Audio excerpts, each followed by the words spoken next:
For the organization itself, of course, it is now genuinely a world trade organization with China in, and of course at some point Russia will also become a member, and that will complete the accession of the very large countries, which I think will be an excellent outcome.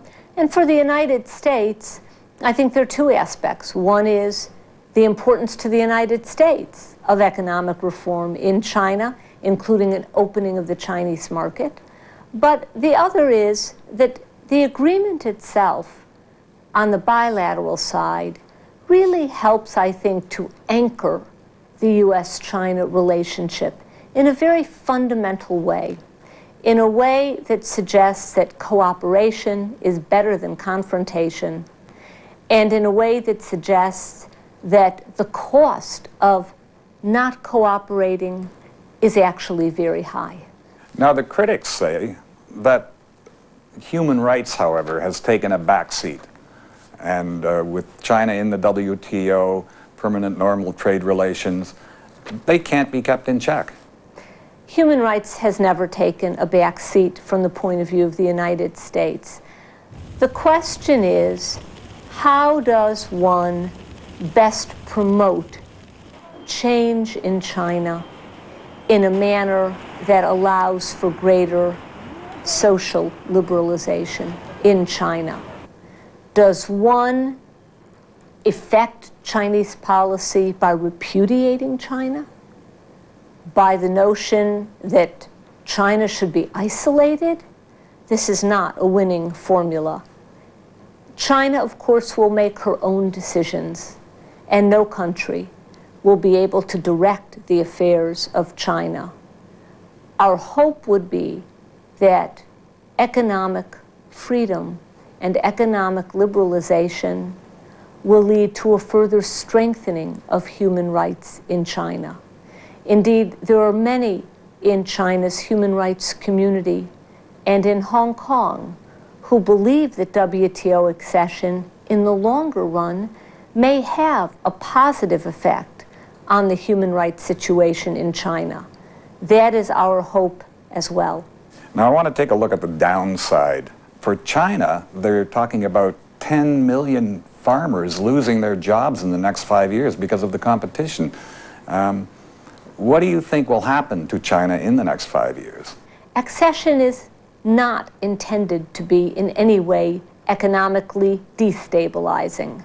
And we know of no case in which accession was destabilizing.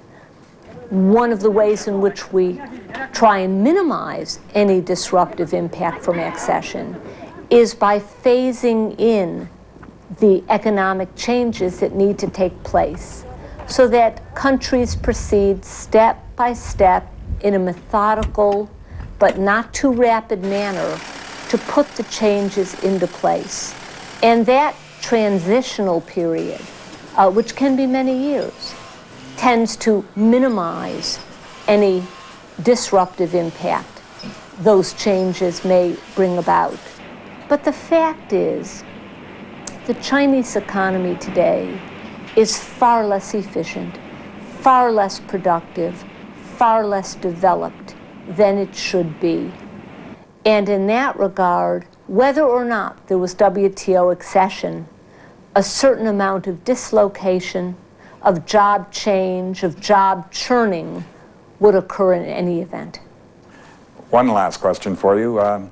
Can Hong Kong be the loser in the long run? I don't think so.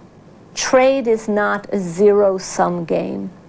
To suggest that Hong Kong will lose by the growth of China would be to suggest that trade means a country must lose if its partner gains.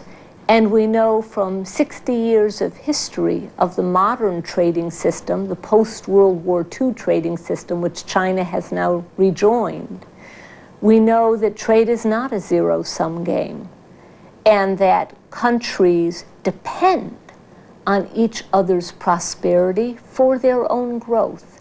And the same will be true of Hong Kong. But we have seen some examples of companies, major multinational corporations, suddenly seeming to favor Shanghai. Shanghai is a very booming, upcoming metropolis. I think you may find companies moving into China. You may find Chinese companies moving out of China to other locales. But we know from the pattern of multinational companies that they like diversified locations. We know that over 75% of all foreign investment stays within the developed countries, not in the developing world.